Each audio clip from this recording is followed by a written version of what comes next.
tentang masa krisis, saudaraku, ya. Masa krisis, masa sukar itu bisa berlangsung cukup lama, ya kan? Mungkin terjadi dalam kehidupan tiap kita. Pasti saudara mengalami. Saya juga pernah mengalami, saudaraku, dalam musim-musim hidup itu panjang sekali ini masalah. Sampai kapan? Ujungnya kemana? Kapan penyelesaiannya? Beberapa dari saudara mengalami mungkin masalah keluarga, suami atau istri. Ya saudara, sampai kapan itu berubah dia? Atau anak, masalah anak, saudaraku. Ada banyak hal yang mungkin sakit, saudara derita sakit dan itu panjang, nggak tahu kapan sembuh. Beberapa mengalami masalah keuangan dan masalah ini buat beberapa di antara kita sepertinya jadi lemah, jadi tawar hati, kecewa. Saudara, ya, ini yang saya dapat di hatinya Tuhan sedih. Ayo bangkit lagi, ayo cari terang. Nah hari ini ada 3 hal yang kita mau belajar, kita mau renungkan masing-masing tentang, ya kan, bagaimana mengubah masa-masa sulit ini menjadi masa-masa terbaik. Dan disinilah jalan menuju kepada kebesaran. Katakan amin, saudara. Yang pertama yang harus kita sadari adalah, ya kan, kita harus menyadari betapa pentingnya Roh Kudus, peranan Roh Kudus, itu Tuhan sendiri.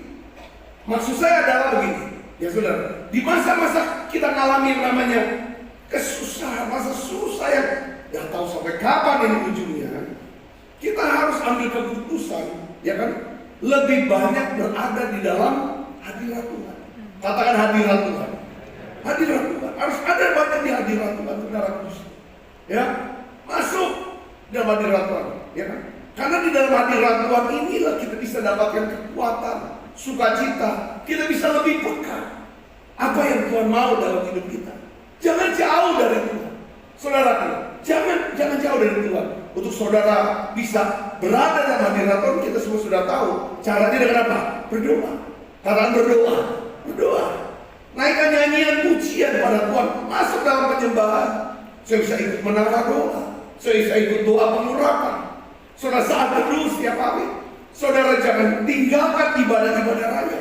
Ini penting nih saudara Yesus, ya kan?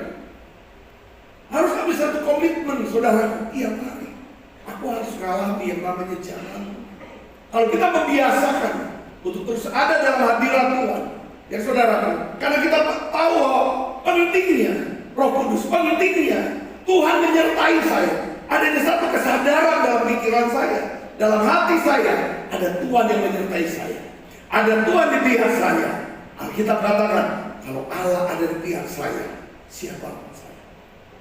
Katakan amin saudara, ya, katakan amin, katakan amin.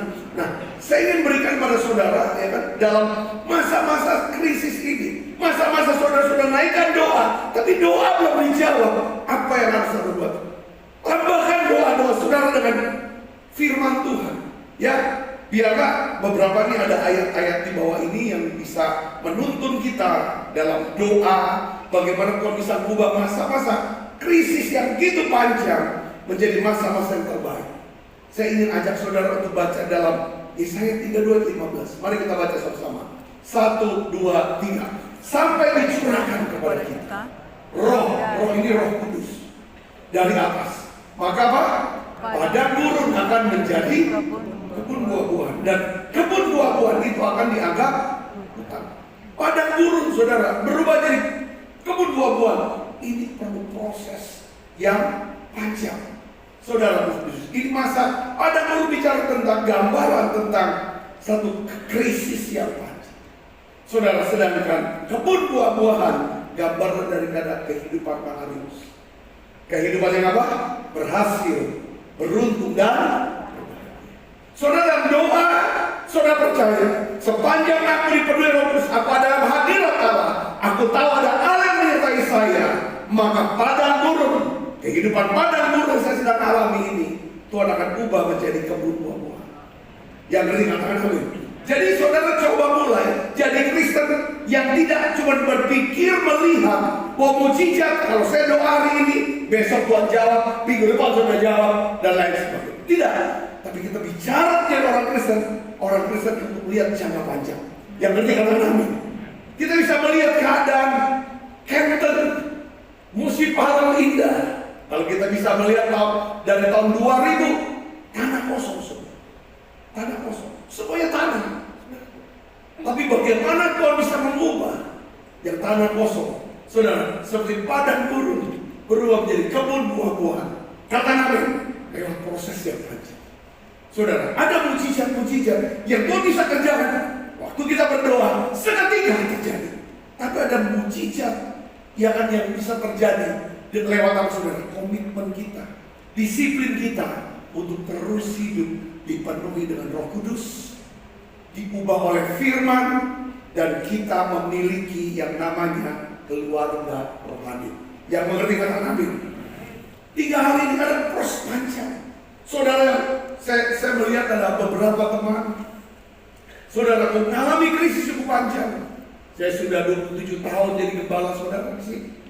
Beberapa sudah jadi jemaat 20 tahunan lebih. Bagaimana pada waktu mereka baru, anak-anak semua masih pada kecil-kecil. Itulah satu proses masa krisis yang dimulai. Cerita terus bertahun-tahun.